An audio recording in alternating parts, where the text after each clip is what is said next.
What's up, everybody? Welcome back to another Fourth and Go with Dave Gluckner, Mark Tomasini here on the Heat Ratio Sports Network. We are Philly 4 for 4, but tonight we got a lot to talk about. I know it's all four, but it's going to be a lot of Phillies. We're going to be Premium 1, and the other 2, 3, 4 will be right there. But it's been a while. We haven't talked in a little over a month. Both Mark and I went down to spring training on separate trips. We'll be talking about that for sure. We'll be getting you ready for the MLB season. Phillies rained out today, so season opener tomorrow. Eagles making some big moves since we've been going. Flyers holding on to the playoff spot. Sixers, we'll get into that. But Mark, good to see you again, bud. What up? We're both rocking tans. We're both back from the Florida sun. You more recently than me. It's been a while since we talked. I feel like the world has turned 3,000 times since we left because of everything that's going on. Like you said, Phillies. I mean, the Eagles moves out the wazoo. Phillies about to start. Sixers, it was rough last night. Flyers, just when you think they're streaking, they get halted tonight. So it's as the world turns in Philadelphia sports. So we have a lot to talk about. That's for damn sure. Yeah, that was the Sixers last night was rough. I agree with you, Nick Nurse, but was living in for every right reason, and the refs admitted it later. But my favorite still today, Kelly Oubre calling each one of them a bitch. Yeah, dude, I know you had your mom, your dad. Like, I'm not gonna lie to you. I know you had to apologize. I get it. Yeah. But I loved it. I loved every second of it. And it's passion. It's a little bit of everything that we love in Philadelphia. He thought he got fouled. He did get fouled, and he let his emotions get the better of him. And we'll get into the Sixers for sure. But let's start it off with the Philadelphia Phillies. And Mark, you were there a week before me. I saw 3 games in total. How about you? I just saw one. I saw them take on the Astros. How'd that? And that was in BayCare. Yeah, BayCare Park. It was. I mean, the thing is, the Astros are so far away in regards to where they play. Yep. When they're making the trips, it just seems like when you are traveling, you're the away team, you're bringing all your bench players and guys looking for spots at all that I saw. Yeah, they're on the other side of Florida. Like they're on the East Coast side, right? I think they do a 1-1 maybe. Yeah. And I don't even know if it's every year, but like I feel like the Mets, the Nats, the Astros, they're all on the East Coast. I mean, we usually play the same teams. We play like the Twins, the Yankees, the Blue Jays. There's a couple. Yeah, I saw add the Rays into that, and I saw Pittsburgh, Bradenton. You'll get them. Yep. Yeah. But no, it was good. I mean, we got a good day. We got most of the lineup. It was good to see. It's fun. There's something about that place. It's more intimate. It really does feel like Citizens Bank Park South. It's more intimate. Only 10,000 people. It was filled to the brim. Oh yeah. You couldn't see the grass out in the outfield because everyone was out there. It was a very hot day, but you're so close to everybody and everything. And it's like they have the surf sides there. They have Mac and Mancos or Manco and Mancos and yep. All that. And it's just so cool to have it. It's quite an experience. And we sat first base side closer to the outfield and you could just get a ball so easily. I didn't, but it's just the atmosphere there. It's just nice to see. It was just fun. It was just fun. More the experience than anything, because after the third inning, it doesn't really, you don't have much going on. Honestly, I think one of the more intriguing things to watch was just Dave Dahl or whatever. But there wasn't really, for that game, there was nothing crazy. But I got to see Stott homer. That was good. JT was ripping the ball all day. I think he had 3 hits and 3 at-bats. That was good. We got to see most of the batting order get 3 at-bats. So it was good. It was fun. Yeah. It was exciting. But it's more just the atmosphere, and it's more of an experience than an actual game. Yeah, I can say this. Yeah, same with you. So I sat 3 different spots, 3 different games, down the first baseline, 100 level, the first game. Like just past first base, great scenery. Second game out in the lawn, which was great. I mean, we're there early enough, an hour early, where we secured seats. Pache threw us a ball. We got a couple others from the bullpen. Came in with like 3 or 4. It was great, but I mean, not me, the kids. They look out for him all day long. It's so much fun. And then the third game, I sat 200 level in the first base side, which is cool because you're in the shade the whole time. But then we moved to the lawn late in the game, and like you said, you summed it up pretty well. But it's the atmosphere, it's not the game. Who cares? One of them ended in a tie. My kids are like, tie? I was like, yeah, I warned you. And and I think they say it in the 7th inning. And then but we got done. And, each game we stayed late, but the one game we're there at the very end. Bands coming on at Frenchie's in the outfield. It doesn't. Beer's still being sold. Right. Crushes are still being sold. It doesn't end in the 9th inning. I don't know when they kick you out because I didn't stay that long, but it's an experience. It's not like Citizens Bank Park games over. Get out, go home. Right. They're still hanging out, having a good time, and that's what it is. It's Florida. It's the sun. It's the spring. It's baseball. You're there for the sounds. Yes. A lot of it. You're there for the innocence of the game. So it's just really cool. Got close with Henry Davis, the catcher, threw us the ball from Pittsburgh. Yeah, it just you can do whatever you want. Yeah, it's awesome. Yep. I've been down there a few times, but it's been a little while. It's been about 13 years since I was down. Okay. Yeah, that was my first time ever. So it was, kind of a bucket list type of moment for me because it's something I've never done before. And I've always been like, oh, I got to get this spring training at some point. And I'm able to say I did that. Yep. It was like going to back, which you can't do anymore, like going to Lehigh to go see. Yes. It's similar. The Eagles were up at Lehigh. But I mean, this is different though, because it's a vacation and the Phillies. But like, it's one of those things like to just go see the players practice up close. You're never really going to get that unless you're a season ticket holder that has the connection over care. Like you don't really get that access anymore. And, No, so true. So, real quick before we get into, what we saw, what impressed us down there, thinking about, like, I ended up, just for, the fans watching and might whoever want to go down as well, I ended up staying in Clearwater Beach, about 20 minutes from the stadium, due just west. What was cool about Clearwater Beach is it's this narrow strip. Like, I was pretty much in a hotel. The bay was on one side. The ocean was on the other. It's one road.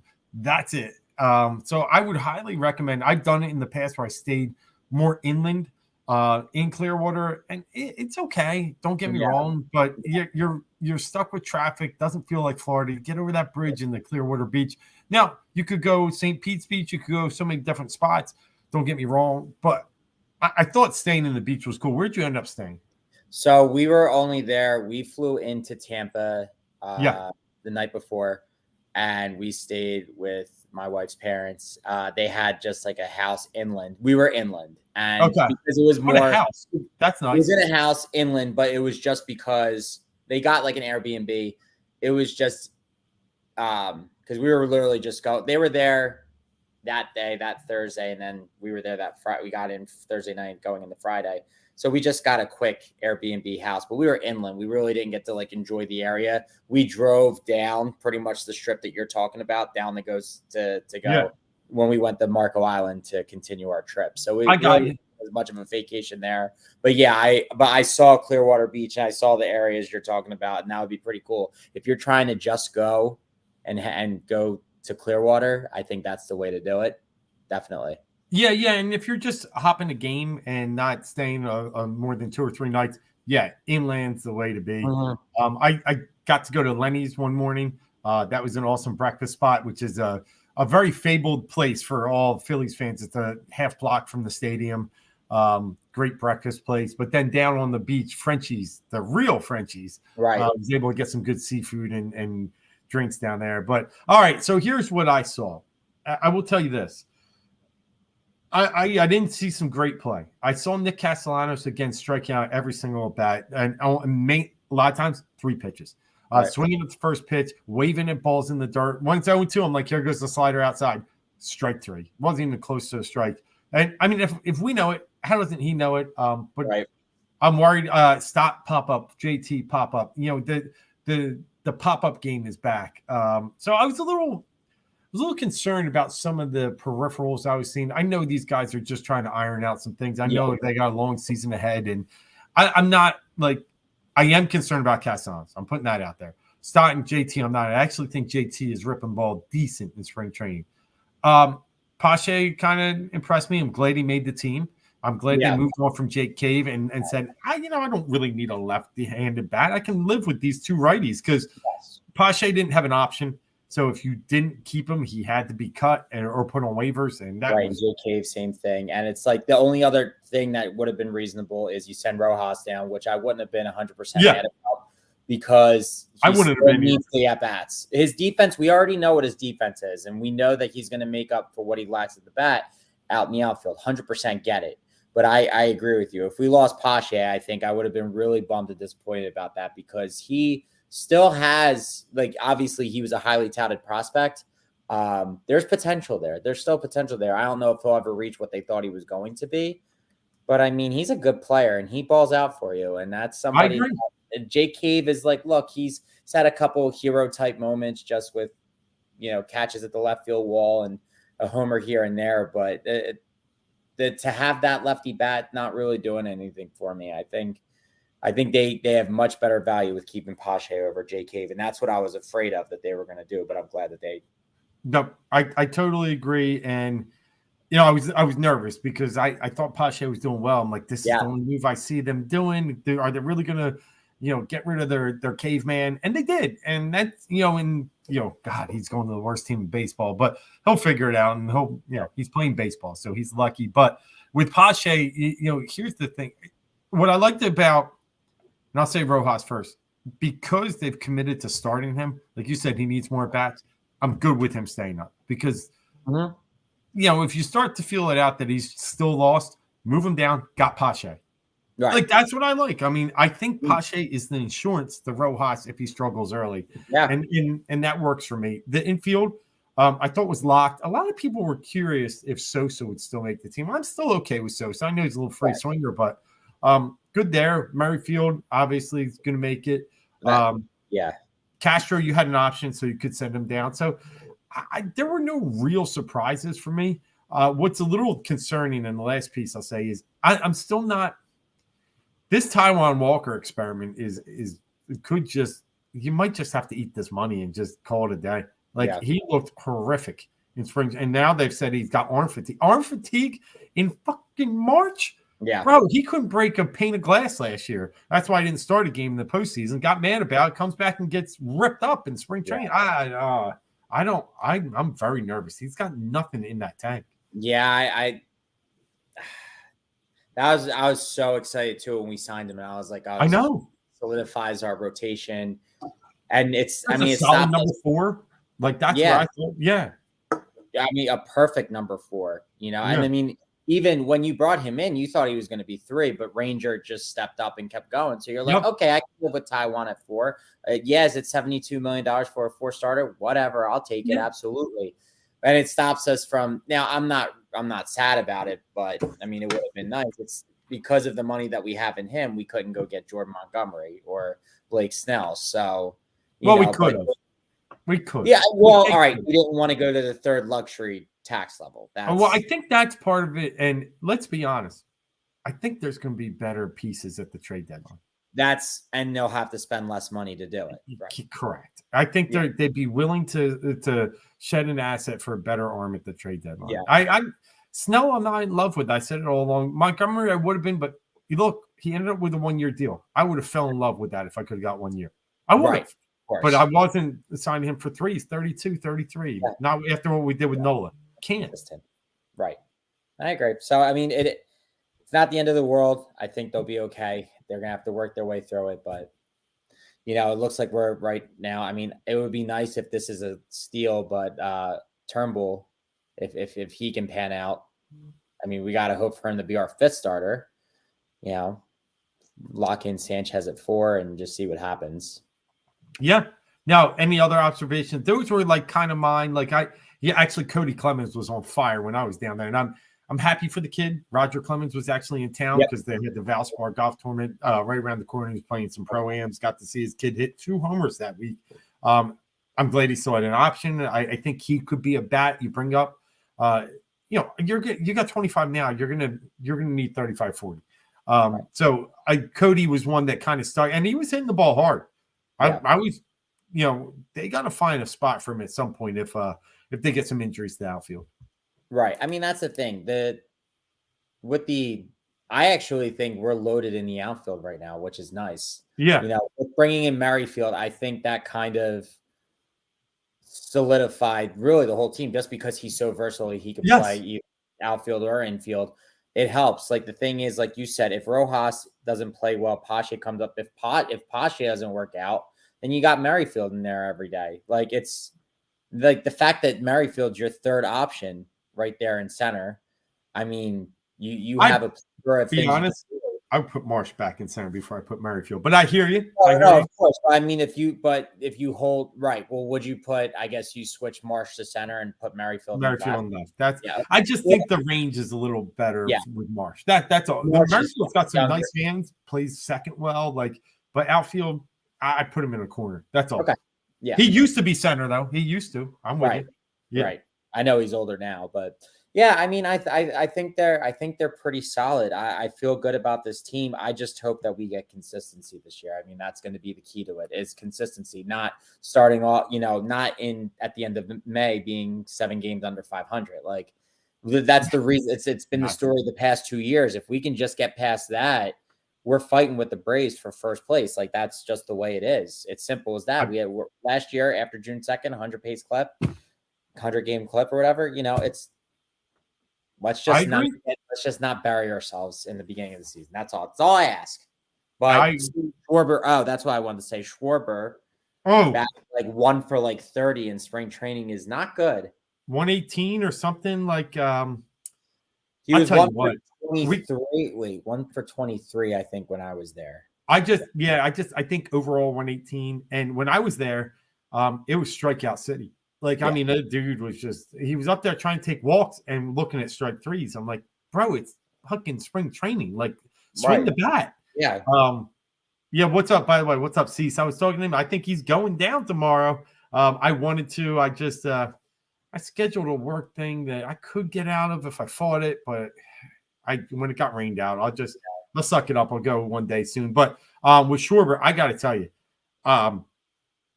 he can't lead off. I'm sorry. I know he loves it, and I know he's going to do it, but he's got to be 6 for me. I can't.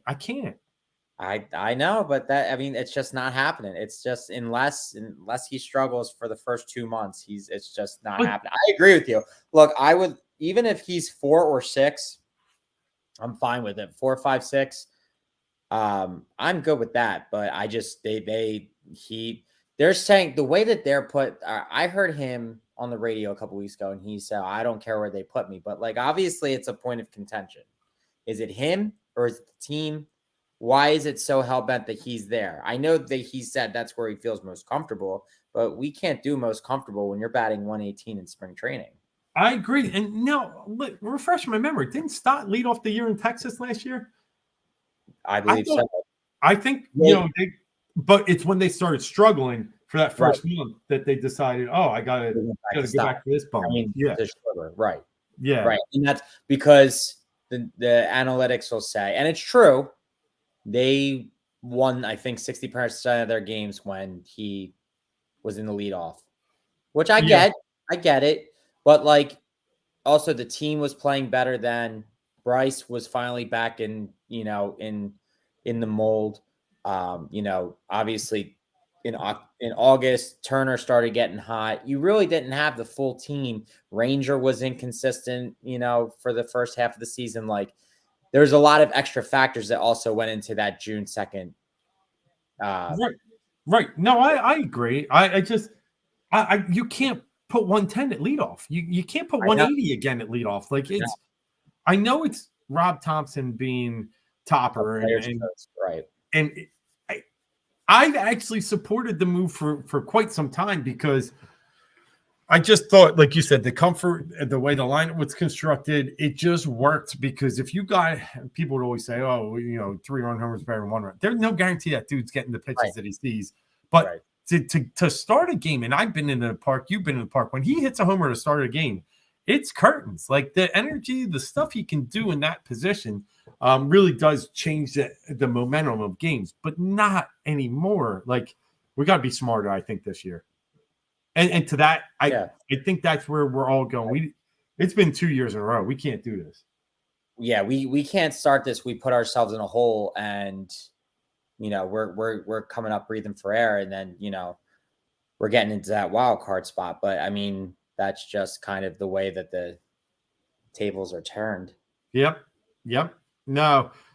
So let's get into the season as a whole here. Let's get into a couple of things here. Let's start off first with the pitching staff. I'll say this: I'm really encouraged that the Phillies opted to give Zach Wheeler the ball on opening day. Nola is Philly through and through, and he got this great contract. So did Wheeler, just a short period later. But the better pitcher should get the ball to start an opening day and get that honor. Especially, he's going to be around now for the next 4 more years after this? This 4 more? This was an extension, right? So 4 years. Yeah. I thought it was a 3-year deal.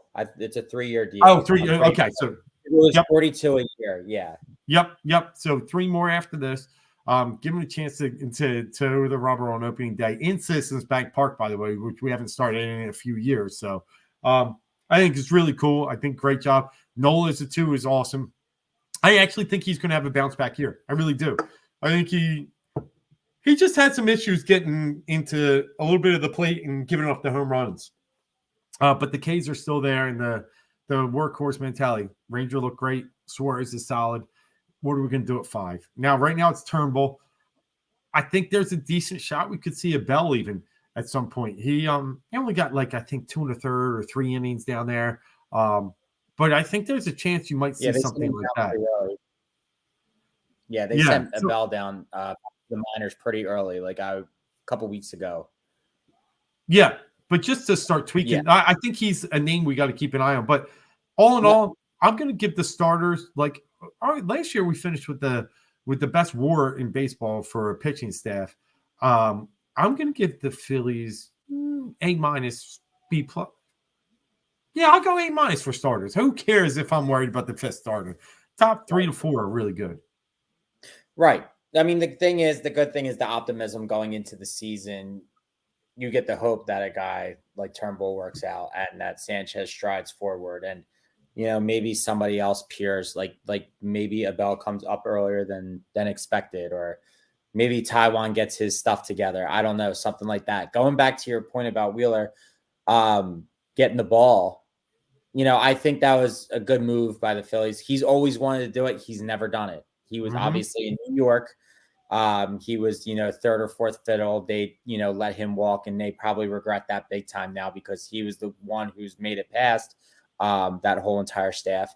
And then, with Nola here having so many opportunities to do it, I think it was right. And they know. And the good thing is Nola was a good sport about it. He's like, look, I'm excited for him. That's great. Because when they asked Wheeler about it, he was like, I always think of the Randy Johnsons of the world doing this. And I've never gotten to do it. I'm glad I get that opportunity. Yes. But you can tell, for a guy that's accomplished as much as he had in this league and makes the money that he has, he was like, it's, I've always wanted to take the ball in opening day. And as late in his career as it is, it's cool. You can still see he's got that optimism and excited childlike that he has. So I felt good for him. And that's a guy, and literally, and he said it and everybody believes it.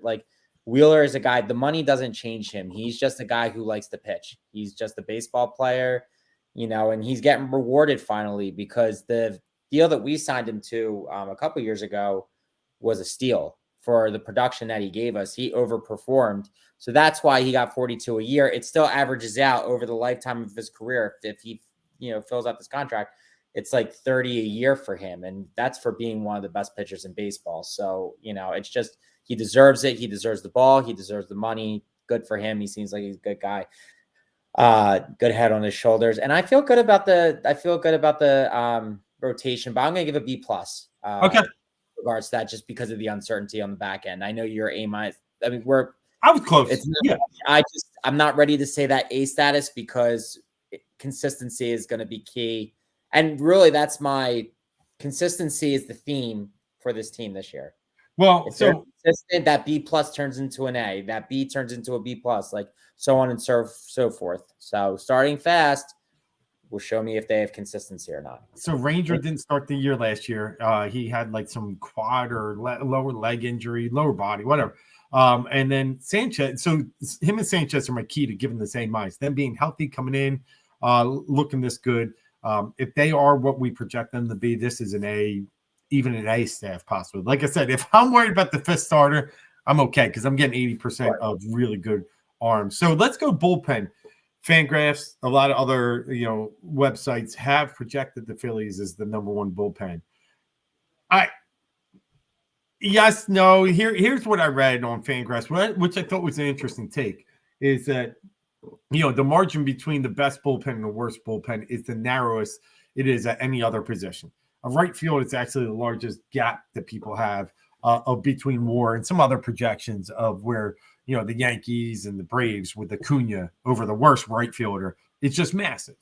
Yeah. So it's hard to really get too excited because bullpen usage is also based upon starter usage, how long they go. But I'll say this. I am excited. And I don't think we have a closer. I know everybody's going to turn and say it's Alvarado. But no, agreed.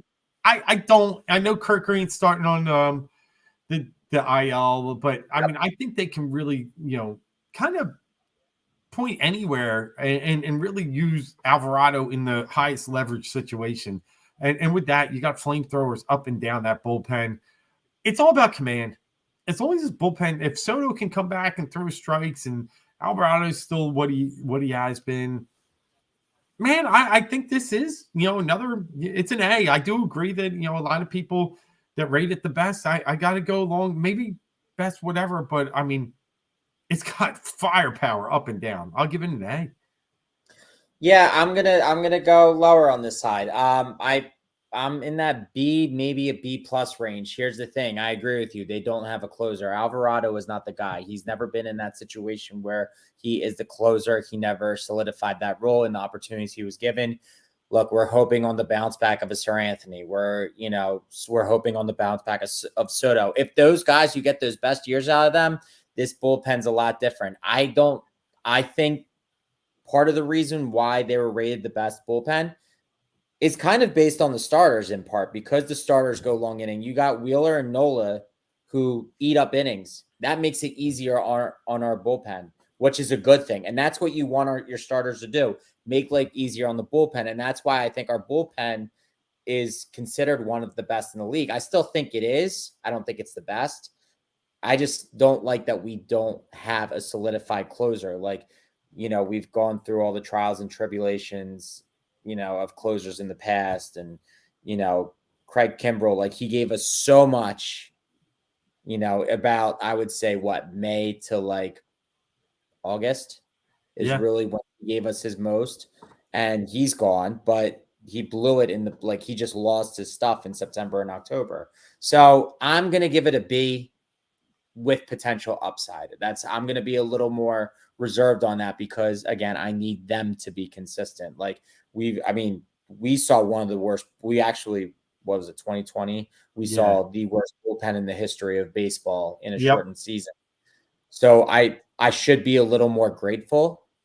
I understand, but I'm giving a B right now because they really need to be a powerhouse and everybody needs to show up and be consistent for me to bump that grade up higher. Yeah, I'm not worried about not having a closer. It's happened before. In fact, Texas Rangers last year that won the World Series didn't really have a closer. They bounced back and forth. Aroldis Chapman wasn't closing games for them late in the season. They leaned on, I think it was Leclerc or whatever that guy's name was, who might be their closer this season. Diamondbacks found their closer middle of the year, traded Paul Sewald from Seattle. I'm not. I think Dominguez can close games. I think Hoffman, if you really need him to. Hoffman was a gem last year. So I just think they have some really good pieces back there and can really, with the power lefties that they have and the power righties, they can really manage the game really well. But all right, let's go to hitting. Give me your grade on the infielders. On the infielders hitting. So, I mean, So it's funny. I heard a lot of people are super, super high on Alec Boehm. I need to see it. I need to see it. And I think, and all the other three between Harper, Stott, and Turner, I don't worry about them at all. I think Turner's got the monkey off his back. I think Stott is only going to get better. I think he's going to produce a lot of hits. I think his on base percentage, I think, is going to be pretty high. I think Bryce is going to do Bryce things as long as his back doesn't stiffen up again and he stays healthy. Boehm is the X factor, I actually think, to this lineup. Like, that might seem crazy, but I think if you get the production out of him, I think this whole lineup is going. It's funny because he's not their big guy. He's not their showcase. He's not their Schwarber. He's not their Harper, Turner. But I think he can, if he's going, I think everybody's going. But I think he's at a pivotal spot too. And this is big for him too, because Phillies do have a backup plan. It's a couple years away, but they do have a backup plan. Does he want to be the guy who gets to stay here, or does Aiden Miller eventually bump him out? That's going to be, and this is where Boehm has to make his money, I think. I think a year like this is going to, shake things up for him. So, but with a grade, sorry, I will give an A- to our infielders at the plate. Now, do we count JT in that? What's that? Do we count JT in that? Yes, we do. We do. For that. Yeah, so what I saw at spring training, I liked. What he was doing against the Astros. It looked better. But he was 3 for 3. And they were hard hits. He was ripping the ball. If he can do that all year, that's a huge thing too. I still think Boehm is the X factor, but JT's a close second. Yeah, no, so I'm catching the game. But yeah, I agree. So when you look around, Boehm third, Turner short, Stott second, Harper first, JT, this is an A. This is a stud of an infield. I'm not sure you can find a better infield. I mean, you can argue when you put Mookie Betts into the infield with Freddie Freeman that the Dodgers are going to be close. But I mean, Will Smith is great, but they still don't have,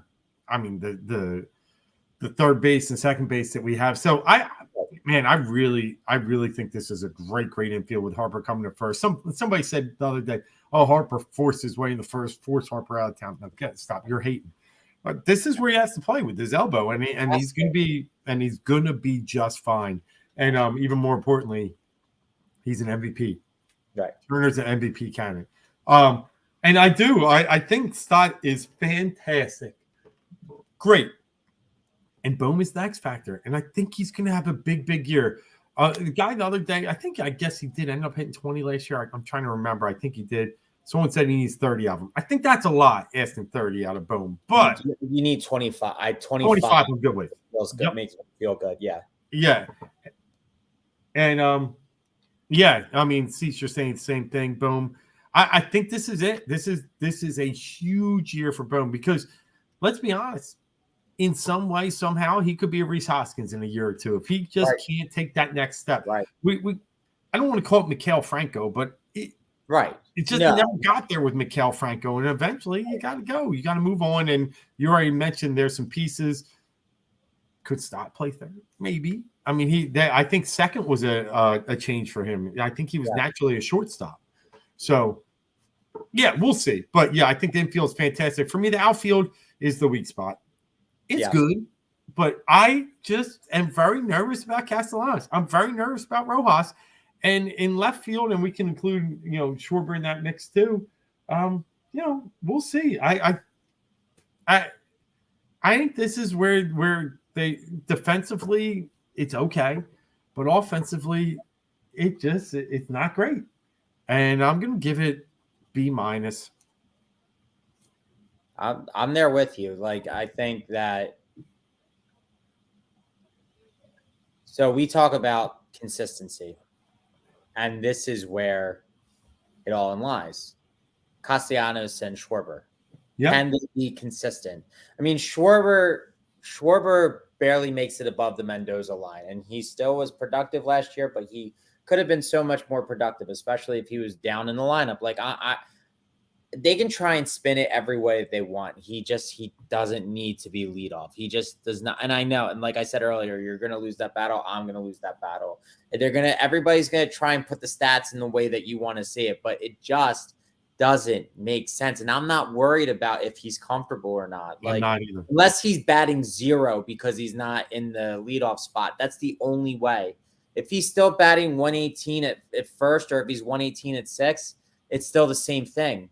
He is, and I've heard this phrase a lot. He is the he's a 3 outcome hitter. Three outcome hitter. Walk, strikeout, home run. It's pretty true. That's your leadoff guy. Like, did he have more home runs than singles? He might have. I think he did. It was close. Because you had what, 47? Yeah, he was battling that last year, and I remember it was really, really close. I feel like he might have gotten a single over, but I could be wrong. But it was right. But just think about it. That's 90-something hits right there. A couple doubles. Like, that's. He had 115 hits last year. Okay. 20 were double, triple. So we're down to 95, 47 home run. So that means he had 48 singles. 47 to 48. 47 to 48. Yeah. Dude, that's a joke. But that goes to your outcome. I agree. Right. And so, consistency. I need consistency from them. If Schwarber and Castellanos just put their averages up 20, 30 points each, I mean, this offense is dynamite. Right. Dynamite. And that's saying that Schwarber's batting 250 and Castellanos in the 280s, I guess. Like, try to think of what he was last year. He wasn't in the 3s, I don't think. Oh, no. He was like 240 or 2. Yeah. No, he was on fire. Like, it was so bad late in the year. I think it was like 250. Mm-hmm. Because that's the thing. Before here, he was a 300 hitter. Like, it's so anyway. I'm with you. I go B- just because you have potential for pop. My bad, 270, but but not 3. Yeah, right. It plummeted. In 290, it's great. Yeah, it does make a difference with those guys. It makes a difference. Yeah, and so 260 his first year with us, 270 led. So it went up. That's where it went. Those are the lowest he's had in like 7 years. Like you said, 300 in Cincy and Chicago, Detroit. But yeah, something's going to have to happen there. They're going to need somebody to step up. Rojas, anybody. But we'll see. But all right. So let's get into it. Let's break it down. We're good 30 minutes into the show. Where are the Phillies going to land this year? Win-loss record, and where do they land in the division? I'll let you lead it off. All right. So we're just doing Phillies. Yeah, and then we can hop into the whole NL East if you want right after that. But start with Phillies. Yeah, Phillies. I kind of think we're going to be singing. When we look back at the season, I think it's going to be similar to the years of past. I think they get the top wild card spot. I think it is a very close race, though, this year. I think they're in the high 90s when it comes to wins. They're right there neck and neck with the Braves. I just think the Braves have too much consistency in the regular season. And I think the Phillies will at times face some inconsistencies, but nothing like we saw the past 2 years. So how many wins? I have them at 97 wins. I know that's very high. Wow. I know that's still second place. Wow. Cool. Yeah. I think there's a lot of fire. Like, the NL is very top heavy. Yeah. Where there's a lot more parity in the AL. NL is very top heavy. There's like 4 or 5 good teams in the NL. And there's only, well, I'll get into that when we go further. Yeah, we'll break it all down. So I'm going to go. I think the Phillies, I mean, we're in the years past, they've been solid, but not like we said. They've been stuck in neutral at times. Last year, they got 90. I think the year before was 89 or 88. Yeah. I do think they're going to get out there a little fast. At first, I was like, oh, man, I'm worried about this team watching certain things that I see. But then I start to like really realize the NL Central is just trash. Right. Let's just be honest. If someone comes out there with 85 wins, they win it. Cardinals are terrible. The Reds are up and coming, but still, not a team that you're really worried about. Brewers just lost everything and trading away everything. They probably will trade away more. But when they lose Woodruff and they lose Corbin Burns, forget about it. And even their closer, great closer, Devin Williams is hurt. So, and then, Pirates, whatever. And the Cubs are okay. They're okay, but that Central's trash. And then, like you said, it's top heavy. It's Dodgers. Are you really threatened about the Giants or Diamondbacks or Padres? No, they're okay. Phillies are the third best team. No doubt about it in the NL. Third best. And that's not taking anything away. The Braves and Dodgers are really, really good. But the Phillies can beat both those teams on any day of the week and can beat them in the playoffs. I'm not – but if I had to put a thumbnail on it, they are the third best team. So I'm going to put them – and I did a bunch of – I was messing around with projections. I'll go in 93. I think they're going to get to 93. I think they're going to take 3 – leap up a little bit from last year. So I'm not far off from you, and I do still have them second place. I think the Braves are just, in a 162 game season, they're a little bit more classy. Yeah. I mean, I felt very high about my number because I figured it was going to be a close race, and I figured the Braves haven't fallen off any, so the Phillies are just going to jump that much. Well, the Phillies number, I think, was 89.5? It was. Yep. So obviously that's a very big leap on my part, but that's in hopes that they are consistent, and that is the theme of the night. That's the theme of the season. If they can be consistent, I think they can be probably closer to a 95-win team, let's be real, and then that probably pulls a couple losses away or a couple losses down from the Braves, and then you got more of a 95, 96-ish. I realize I might have been a little high on my projections, but, we'll see. All right, give me the rest of the NL East. All right, so I have the Braves in first, 99-61, Phillies 97-63 in second. Then it's not even close after that. I have the Marlins, who I think they have had a couple injuries, so I thought they were going to be more of a surprise team. They're 80-82, Mets 77-85, Nats 69-93. I really think it's a 2-team race. Separate the Phillies and Braves just have so much separation. That better be the case. Yeah, they do. So what was Miami? What'd you have them at? Third. Oh, 80-82. 80. Okay. And then NYM. I heard Washington was 65, you said? 69. 69. Okay. And Mets were? 77. 77. All right, cool. So I'm going to go Atlanta 101. I'm going to say they're close. I mean, their win total is right at 101.5. I think they're going to land right around that. And then I'm going to move down. I'm going to give the Mets second or third place. I already said the Phillies at 93, Mets 82. I think they can just get right above. They're old. They're not a great roster, but they have solid players like Alonso and Lindor, and they're not playing with this weight on their shoulders. I think they'll be a little better and they'll be scrappy. And that's when the Mets are tough. I'm going to go Marlins in fourth place here with 78. Like you said, some of the injuries to pitching, I do think hurt Yuri Perez. We're not sure where he's going to be. Alcantara's out for the year. Cabrera, we don't know. So, 3 main starters, who knows? And then I actually think, Nationals won 71 games last year. I think they're going to stink.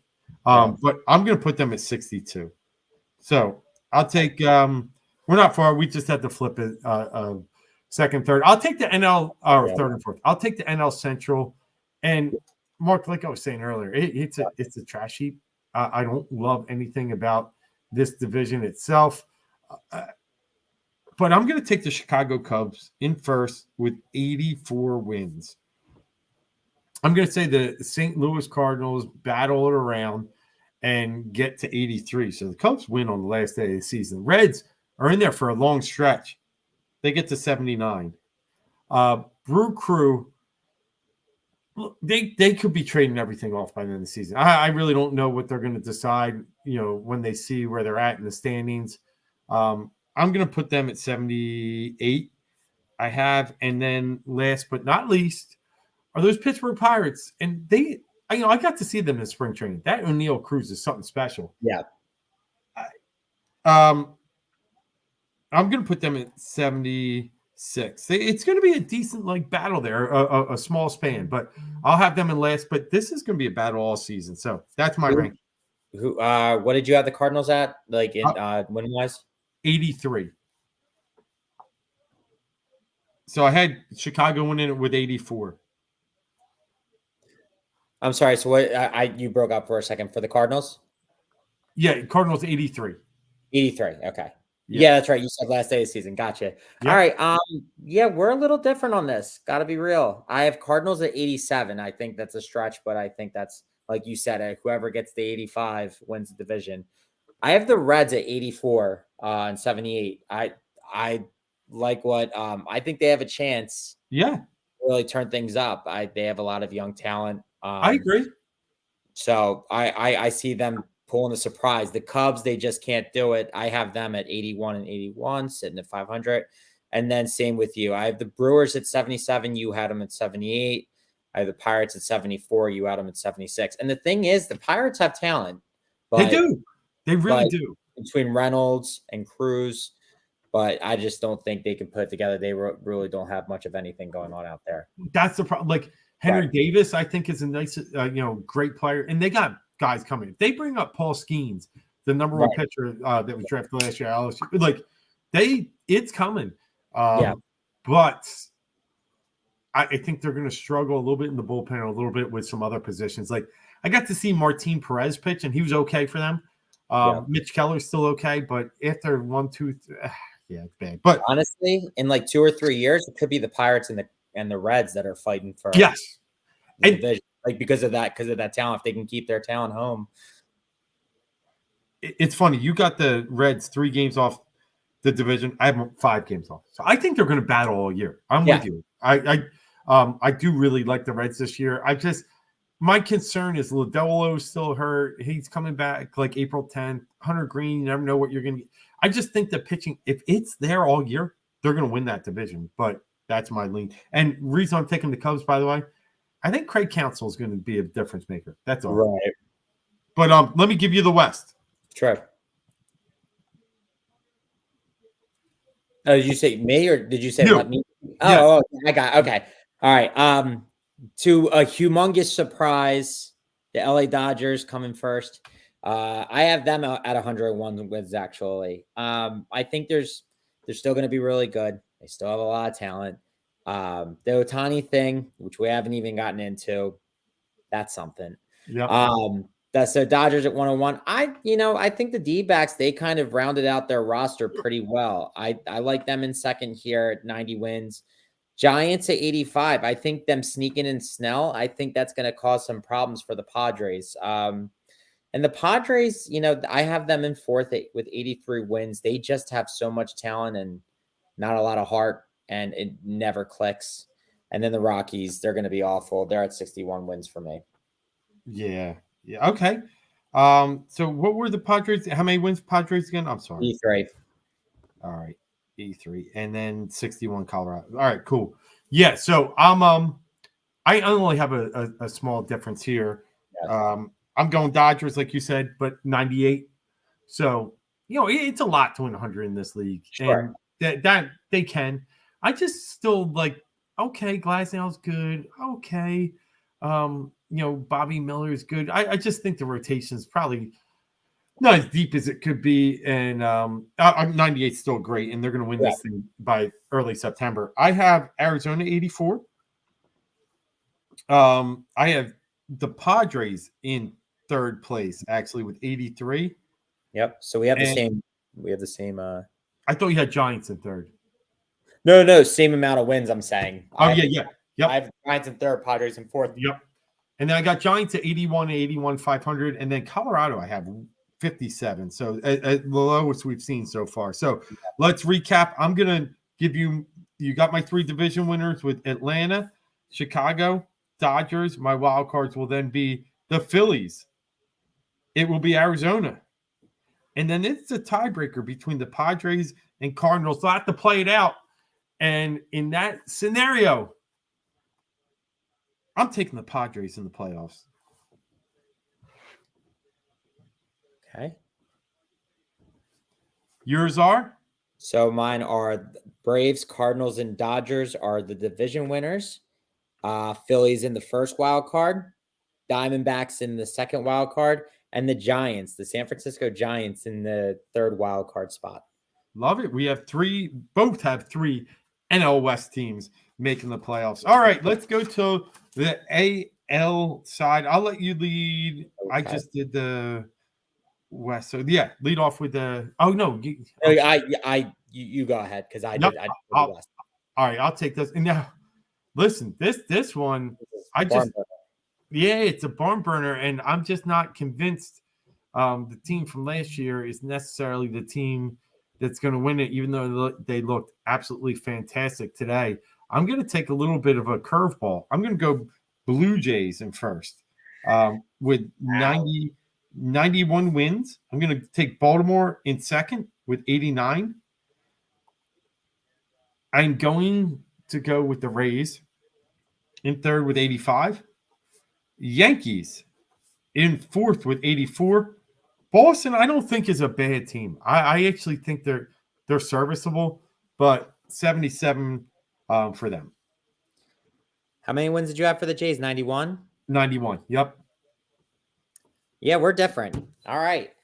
I like the Orioles. I'm ready for them with all their youth. I'm wondering when Holiday's going to come up. If he's going to come, that'll be very interesting to see. I have the Orioles 95 wins, winning the division. I have the Yankees in second with 93 wins. I have the Rays just like you in third with 92 wins. And I have the Jays in fourth with 88. So it looks like we kind of flipped Jays and Yankees a little bit. Yeah. I have the Yankees in second, and then the Red Sox in fifth with 75 wins. I think that's really the most interesting. I mean, usually the East is the most interesting, but 1 through 4, bunch of heavy hitters in there. Yeah, definitely. And here's my thing on Toronto. This is kind of their last chance for me. Yeah. I think Bichette and Guerrero both become free agents over the next year or so. So they're going to have to, if they can't figure this out now, they're going to have to blow this thing up at some point. Yeah. So, and let somebody walk. I think, they let Chapman go, got it. But they got some other pieces that are just going to be fine. They brought in Turner from Boston, Justin Turner. I like that. I like that Dalton Varsho looks like he's going to be a little better. And the rotation is good. So that's where I'm at with Toronto. I hear you. This is like a coin flip division. Only reason I'm lower on Baltimore than everybody else, I took under their win total. Their win total is 90, which is eye-opening. Why that low? Especially they just their run differential and some other things that they're pointing out. So they were more closer to an 88 win team last year than they were to that 100 plus win team that they got to. I think they're awesome. I really do. Love your point on Jackson Holiday. I just think they're just going to have some worse luck this year, but you'll see. We'll talk while we get here. But go to the AL Central. Oh, great! This one, yeah, Central stink in both the NL and the AL. This is another one. Get the 85 wins, you win the division. The Minnesota Twins win the division. It seems like they have one of the most complete teams in that division. So this is not fun, but Twins 85 wins. I got the Tigers in second. Might be a little high, but 82 wins for them. The Guardians at 80 and 82. The Royals 76, and the White Sox dreaded 64 wins. Yeah, the White Sox are bad. All right. They gave up last year. They did, and then they gave up this year with trading Cease away. Yep, not to us. No, not to us. And it was a little bit. It was a high price tag because he's still 2 years under arbitration, I think. So, all right, yeah, I agree. I do think the Twins are a good team. So now I'm a little worried because Royce Lewis hit a homer today, got a single, and then walked off the field trying to round the third base. They got an MRI on his knee. A stud third baseman, young guy. That could be damaging. They lost Sonny Gray, but they have a lot of pitching there still. So I got them at 88 wins. I got Cleveland at 82. Detroit, I hear you. I want to get there with them, but I had them at 74. I think they're on the rise. They're getting better. They're getting better. But they still got some stuff to get through. I got KCR at 71. And then, like you said, these White Sox are brutal. My numbers show 63. So I'm right there with you. All right, AL West. Astros still the team to beat, and the reason the Astros are the team to beat, and I have them at 92, is that bullpen could be unstoppable. Yeah. Now they lost today. They blew the game a little bit, but Presley they still have in there. Now they got Hader. That put them over the top. If he's still got his good stuff, then right, huge for them. Right. But they look really good. I'm a fan of the Mariners. I like what they try and do out there. They were winning the AL West until the last 2 weeks of the season. That thing was so packed tight, and then they lose out by one game to get in the playoffs to the Rangers. Rangers going to win the World Series. It was that crazy. Give me the Mariners 87 wins. And then, I mean, the Rangers will be right there, too, this year. They're just going to have to take a little bit of a drop back. 84. God, the rest is – I mean, I watched the Angels today. Bad, dude. 74. And then Oakland – I think they actually surprised teams with their win total. I have them exceeding their win total. I got them at 66. Okay. So I'm right there with you. I have the Astros at 91. I do have the Rangers riding that momentum of winning the World Series, putting them in second with 89 wins. Okay. Mariners at 84, but I could be a little low on that. J-Rod could be, a game changer. Same with you on the Angels. I have them at 75 wins in fourth place. It's such a, and Trout went yard today, but it's unfortunate. It's such a waste over there. Yeah. I have the A's at 58. I see what you're saying with 66. It could go one or two ways, because it's like the A's don't want to be in Oakland. They want to be in Vegas, but Vegas doesn't want them. So the A's are just like, we're going to tank the shit out of the season and just make it so terrible. I have them at 58 wins because I have them just losing. But we'll see. Hey, you'll my biggest preseason bet for win total was A's over their total. 57.5 is their number. It's, like I said, 66. Right. So I don't know why you got them over, so I'm still happy with you. So yeah. We're good. All right. So that lines it up. I don't have anything, nobody really wins a ton of games in the AL this year for me. Like you said, it seems top heavy in the NL, a little more well balanced. I got Toronto, Minnesota, Houston winning the divisions. I got Seattle, Baltimore, and I got Tampa Bay. Oh, no, that's my six. That's my six. Yeah, that's your six. Yeah, I was torn. I forgot that's where I'm going. That's my six. Yep. I have Orioles, Twins, and Astros winning their divisions. I have the Yankees, the top wildcard team, Rays as the second place wildcard team, and the Rangers is bringing up the rear in the sixth spot. Yeah, so we just flip Seattle and Texas, and then we flip Yankees and Jays. Otherwise, we're pretty close here. All right, my World Series, I give you real fast here, so we can get on a few other things, but – look, we're good. Yep, we got some Texas talk. Yeah, and then good point. Yeah, I hope. I really, really hope. But all right, in the AL, I'm done with Houston. I know that bullpen is dynamic, but I'm gonna go with. I'm torn between Baltimore and the Rays, but I think Baltimore will find a way. I'm going to take the Baltimore Orioles in the World Series in the AL. How about you? Same. Nice. Simple as that. Same thing. I have a lot of faith in this Orioles team. They really fell short last year. I felt like that could have been something that they could have done. I think, again, Jackson Holiday comes up and plays with this team the way that they've been playing. I think they could be electric. Yeah, and I think, for me, sometimes teams have to learn a little bit. We can go back to Philadelphia Phillies 08 just because we know that. We lived that. 07, we were so excited to make the playoffs and we lost. Right. 08, we win the World Series. Yeah. Now 09, we get the World Series, lose, and then it's a cascade. It literally went step backwards. But the meteoric leap was the 07 to 08 team. Right. Yeah, and the Baltimore had a tough one last year. They ran into a little bit of a buzzsaw with Texas. So, all right, the NL is – look, I'm going to be honest. I don't know how we can do it after failing to make the World Series 2 years in a row, having this long run, these long disappointments, beating the Braves twice. I really think somehow, some way, someone else has to knock off the Braves. And I hope they do. I love Texas Liberty Hank talking about the Phillies will knock off the Dodgers in the divisional round. Give me the Phillies and the Orioles in the World Series. Give me some 1983 love all over again, 21 years later. There's something wrong with us. I mean, it's kind of par for the course, but this is just how we do it. And I look, I have the Phillies too. I have the Phillies, Orioles. We have the same thing. We've done this before, and it's not, and like we have even a hard time getting the AL or the AFC team to be different. But we're sitting here the same. And I promise you to the people who are watching, we didn't talk. We didn't talk about this. Like hour before the show, it's like we're doing our MLB prediction, right? Right.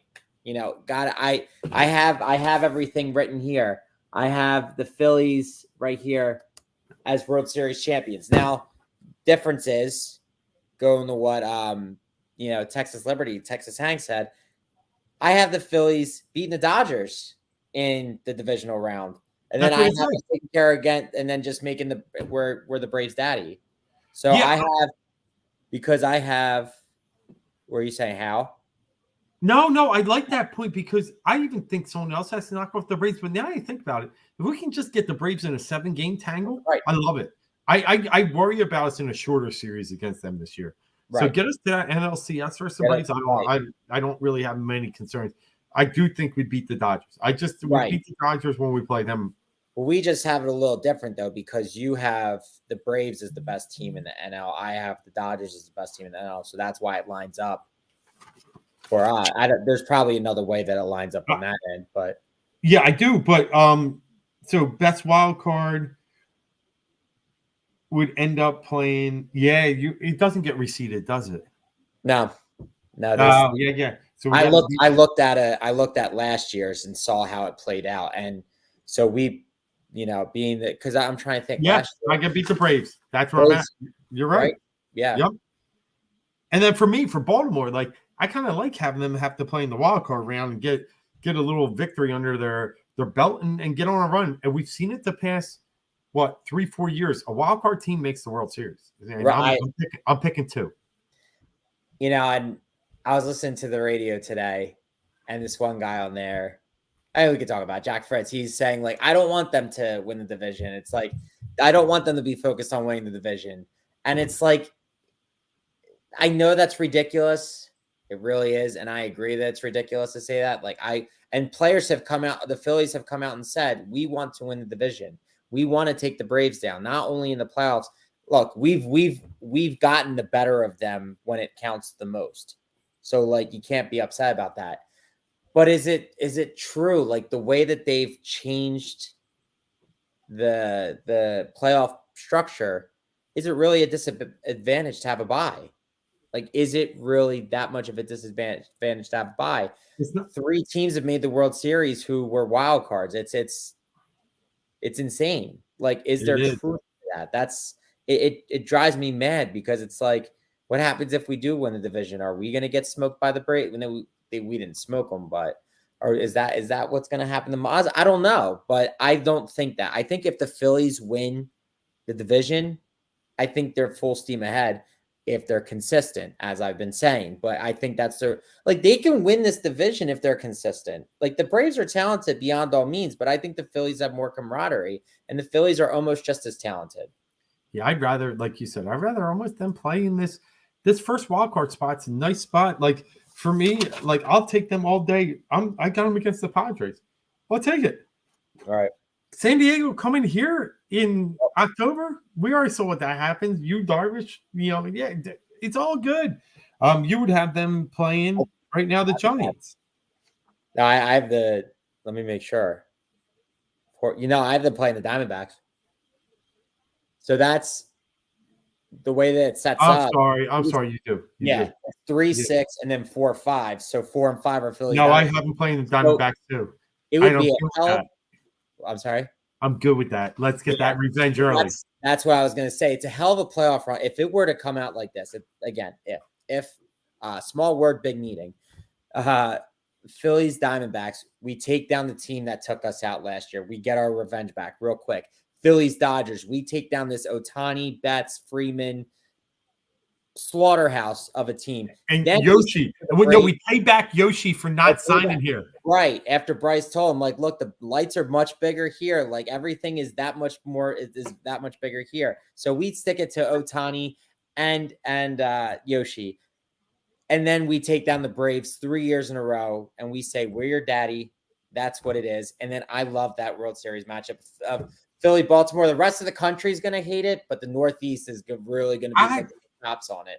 Well, let's just, after the Key Bridge going down, and then, listen, I-95 bridge went down too last year. If you remember, the truck caught on fire, collapsed on 95 in Philly. Got two bridges fighting each other in the World Series. So, and sad part is I drove over that Key Bridge coming home from Florida just recently, but really, 2 days before it happened, 2 days at 1 a.m. Right. I was at 1. But it was closed though, right? Like it was technically closed. Like there were some. We got lucky. They were able to get there like a minute or two and just stop people from going over. Obviously the workers that were in the middle, they couldn't get. I mean, I don't think they thought it was just going to fall like that. But yeah, all right, awesome baseball stuff. At this point, I don't think I haven't heard anything from Tony, so I must not be. We must not be holding him up. So let's get to a couple other things. Baseball's awesome. Can't wait to talk more baseball with you, Mark, all year. We're just great baseball heads. We say that the second best sport in this town is the Phillies when they're this good. And I fully believe it. I know this basketball is deep in this town and deep rooted, but baseball is forever rooted into Philadelphia. So let's talk Eagles real quick. Since we've been on that, a couple key signings, CJG is back. I love it. I love it from the attitude point. This guy does, he did some damage with his mouth back about us, the fans, and everybody else. And I listen, I can throw that away. It was emotional. But my problem is I saw him doing it in the playoffs too. I saw him getting personal fouls for talk. We need that attitude. That defense was soft as pillows. And I love that he's back. But I just hope we can get to a point that it's a little bit more like reeled in. Yes. Thank you. 100%. Completely agree with you. I don't want to say that I'm disappointed with it. If they go and get Justin Simmons, I'm definitely much better about it. I'm definitely much better about it. If they pull the trigger, he's still available. It makes sense. Vic Fangio's defense, like even you get a good year or two out of him, whatever. CJGJ. People were like, "Oh my God, I can't believe he's back! I'm so excited." He's a knucklehead. Like he really is a knucklehead, and that's like, look, you misplayed your hand. You didn't go through the process because that was your best chance at making some money last year. So you got screwed, and you had it was an incentive laden deal with Detroit. You got lucky that things kind of changed differently here, but he was detrimental to them in that playoff game against San Francisco. Again, the interception where he had the illegal block or whatever, like the bad block, that was a penalty. Yeah, it's terrible. I know they got on the return. They still got the touchdown, I think. Right. It's BS like that. And then I'm telling you, the moment that I saw him wave to the crowd through the second quarter, I said, that's it. The Lions are going to lose this game. That moment, I said, I guarantee they lose this game. And I think it was 21-0 or 21-7 at that point. Yeah. It looked like the Lions were running away with it. I said, that's the moment. And look, I know that didn't do it, but, maybe karma. But he makes, he takes 2 steps forward, then he takes 2 steps back. And that's what you get with him. Yes. They might be tougher. They might be stronger. He better have 8 or 9 interceptions. Honestly, if he gets a couple penalties and he doesn't have 8 or 9 interceptions, I'm going to be pissed about it. I'm going to be honest with you. I'm holding him to a higher standard, even though he's not going to fulfill that because he got butthurt because he overplayed his hand. His agency was terrible for him. Now he got lucky because he got more money coming back here. I think we threw a little too much money his way. Thought it was an overpay, but we'll have you. So you and I are on the same page about that. Now we've I know we talked a little on Twitter and some other areas, text and stuff, but where are you at with Saquon? No, I love it. I love it. So do I. I do. You have to. I think, Yeah. Look, everyone's making the direct comparison to San Francisco. I mean, that's the feeling. And I'm okay with it. I'm okay with it. It may not be that way. And we also have to have that realization too. But I think it's all good. And I think it's, even if he's not as efficient as Christian McCaffrey is, still going to do so much for you. And what I think this is, they're taking pressure off of Jalen, and they have to. And I think, but what I didn't understand about this, to be honest, I love the Saquon move. I think it's more exciting. It's more fun. Yes, they had to pay a little more money, but the money's not a big deal when the salary cap went up like 28 million or 24 million, whatever it went up, because even though, yes, they spent 12-ish million a year on him, for the running back value, that's the reason why they throw as much money. Everyone's like, oh, the Eagles never spend this much money on running back. For the amount that the salary cap went up, it's not that big it's of like a $9 million run. Yeah, I'm with you. Yeah. They said it fits in the percentage of what they could do. So for that, what I would have been okay if they brought DeAndre Swift back. Yeah. At a lower number. Well, he got $8 million. He got $8 million. 24. Yeah, right. I'll take Barkley for 4 more in a heartbeat. Of course, but I would have been okay if we could get Swift back for like 6 or 7 a year. Yeah. And they actually threw him the damn ball out of the backfield. They didn't use him. That was his best attribute in Detroit. And that's what I thought that we were getting. I thought we were going to get a ground, or we were going to use him out the flat more. Now, he was a good in between the tackles runner last year. I don't know why we didn't use him in that light. That would have taken some of the pressure off of Jalen, because Jalen just has to make quick out throws. But now you have that guy in Saquon Barkley. He is so good at that. There's no way. And Kellen Moore comes from, Zeke, Tony Pollard. Yep. And then Austin Eckler in San Diego or LA. That better be the reason why you brought Saquon in. Get him out of the backfield and have him be a true runner and take pressure off of Jalen Hurts.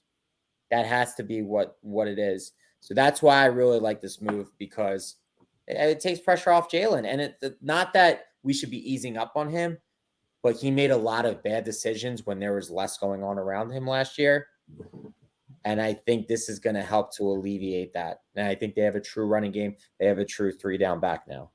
Yeah, I love it. It is different than what we've done in years past, but only from the standpoint of we've always dabbling in the running back world. Right. But we're just trying to find, quick patches, the quick fix, the 2 a.m. infomercial where the guy just slaps it on that's what we're doing. And it worked. I mean, Swift worked. We're always looking for the 1-year pack. But now we got 3 years, I also like it's actually 2 years, in all. The third year is moot. They don't lose much true, but it aligns with Jalen.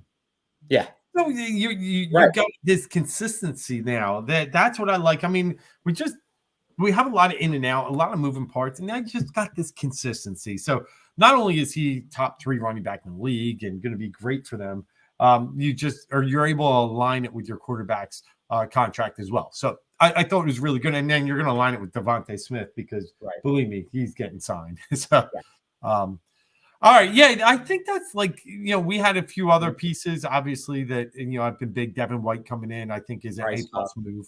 Great. I love the Devin White move. A former All-Pro. Things went sour in Tampa Bay. He knows it. I think he's reflecting on the fact, he goes, it wasn't the right way last year, whatever.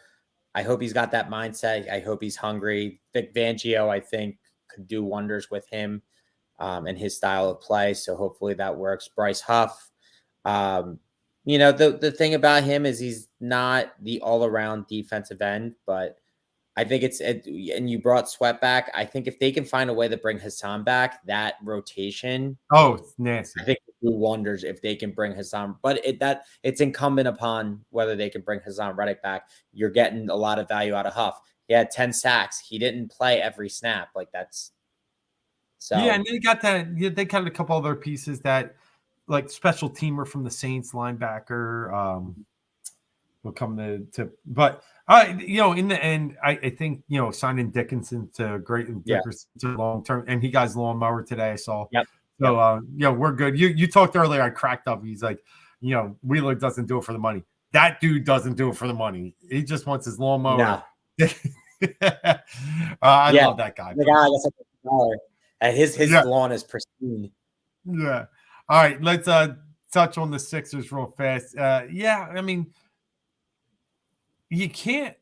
I still love Nick Nurse, and his hand is so damaged. I mean, he's getting dealt 2-7 in a Texas Hold'em game, and it's hard. I mean, Maxey, I still think will win the most improved player of the year. He's like minus 350 right now. Yeah, I got him early in the year at 10-1, which was nice when the year opened. And so that'll be a nice and he's awesome, and he's doing the best he can. But Toby is like 3 points or 24. Like there's just, you would think on it, and I've been a Toby backer. You would think on this team when it's he should be second in charge, and he can't be. That's been my biggest criticism about Tobias. Anytime they need him to step up, he does not. He'll get you 30 points when everybody's kind of hitting. Like once or twice in his career here has he like stepped up when he's really needed to. He'll make a shot here and there. He'll make a clutch shot, a somewhat clutch shot, with 2 minutes left in the fourth quarter, and you need, you're going back and forth in a tight game. But he's not a guy that is like, and look, I know the way that the contracts worked and the way that the money was dealt out. I get it. They kind of were put into a position where they had to do that.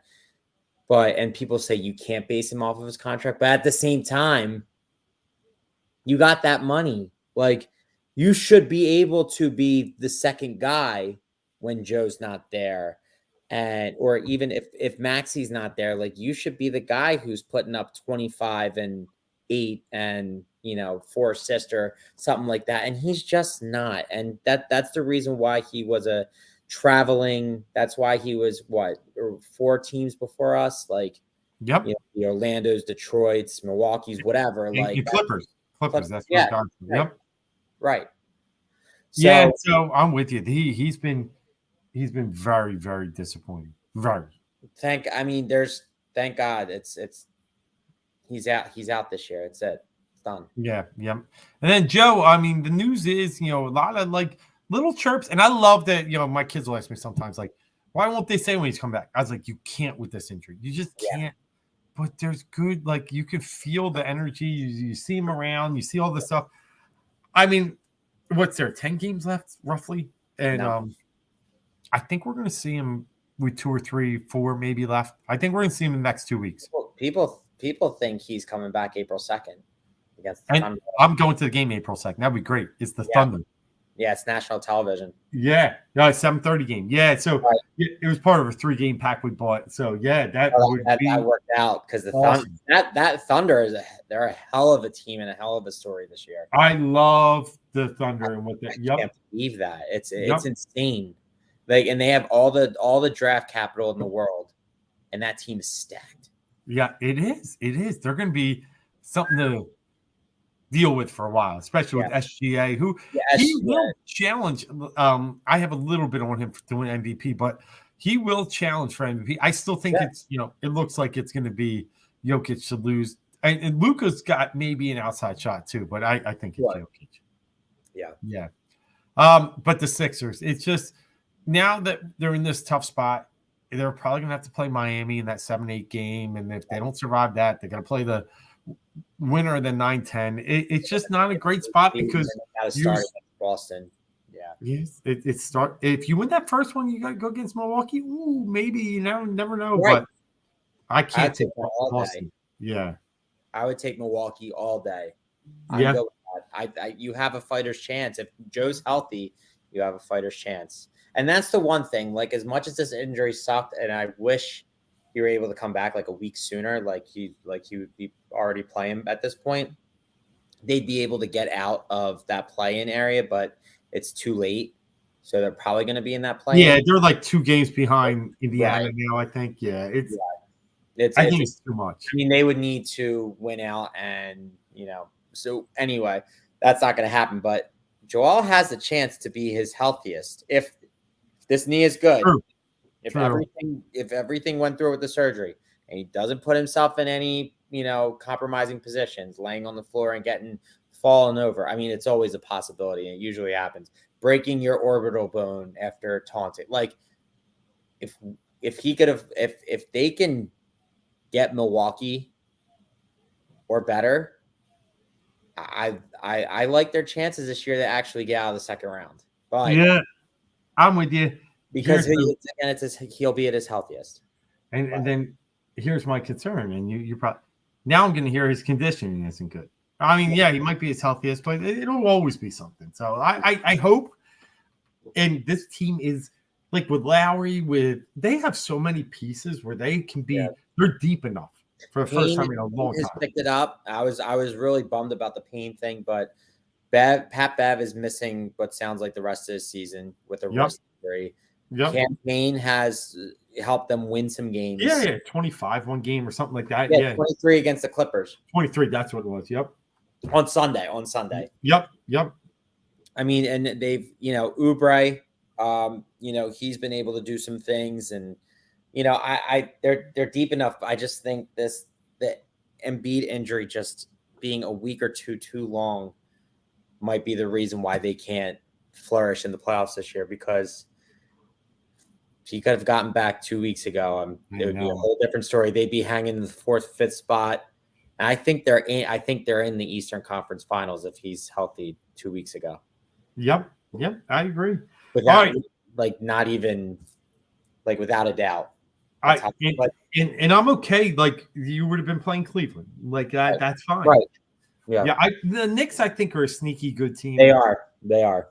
But I'd take Orlando or Cleveland any day. But I would take the Bucks over the Knicks at this point. The Knicks, I would too, and then the Knicks don't really have much of a front court. I mean, Julius Randle, but they don't have a true center that can go toe to toe with Embiid. But for whatever reason, they have a good thing going.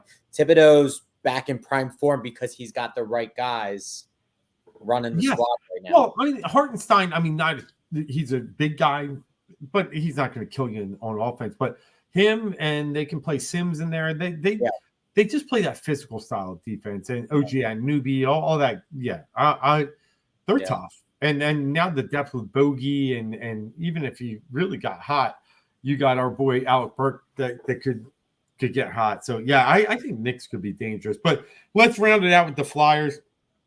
Tough loss tonight. Montreal's the worst team in the East, but it looks like the Sixers are holding on to the Flyers are holding on to the 3rd spot in the Atlantic. And they're 2 games up with, I think, 1 point in hand. The key is they're 3 points in hand to Detroit for the final playoff spot with 1 game in hand to them. So there still looks okay. And the Flyers, this was their tough stretch. They do get a couple easy games. It's just funny that they actually play better against the better teams. And then tonight have just an absolute stinker. I mean, they weren't even really in the game. It was 3-0 until Tippett scored with a minute left. But, I mean, Blackhawks tomorrow, or Saturday, I'm sorry, should win. Right. And then you still got, Blue Jackets are terrible. Canadians, another one, not great. Islanders, you got 5 straight games against non-playoff teams. Yeah. I hope. Take care of business. Right. Make it fun. Make it interesting. Yeah, it'd be really good if they could get into the playoffs in what was to be considered a rebuilding year. If they can just get that experience with some of these young guys, I think it does wonders. We've talked about that before. Like with the Phillies 2 years ago, we were like, they just get in, even though they weren't a young team. Just get in, see what happens. Right. And then obviously now they have a taste for it. They've been to the World Series, they've been to the NLCS, so they've been to almost the highest plateaus. The Eagles, we didn't think they were going to get to the Super Bowl when they did, but and even that loss to Tampa Bay the year before, it was a smack in the face, but they got in, they got to see it, and they weren't ready to be a playoff team that year. They come back stronger. Then this year they have a collapse. Like they know what it takes to get there. So for the Flyers now, they're this team. They're the young team on the rise. Hopefully, they're rebuilding. It's a process, but if they can get that playoff experience, it does wonders. Does wonders for an organization. Really does. In a while. So, well, hopefully we're talking some spring, summer hockey here coming up. But with that, I mean, we've hit about hour 20 mark. We got to wrap this thing up. It's been great. I knew we were going to go long. I knew we had a lot to talk about. I knew it was a great time getting back with you, talking about all the good things we saw in Florida. But not only that, the great sports that are happening right now in Philly with 4 things. So 4 teams just so prevalent, and then the NFL draft, we're going to be talking hot and heavy in the next week or two as we hit that in mid-April. So, Mark, great seeing you again. We'll be back on the air regularly here on Thursday night, our regular night now on Heat Radio Sports Network. Thanks for tuning in. The guys that chimed in tonight, thanks for all the comments. And Phillies open up the season tomorrow. Win or loss? Win. I think so, too. Put that Strider right where he needs to be. Yep. All right, Mark, until next week, I'm Dave. That's Mark. This is 4th and Go on the Heat Ratio Sports Network. Thanks, and we'll see you then.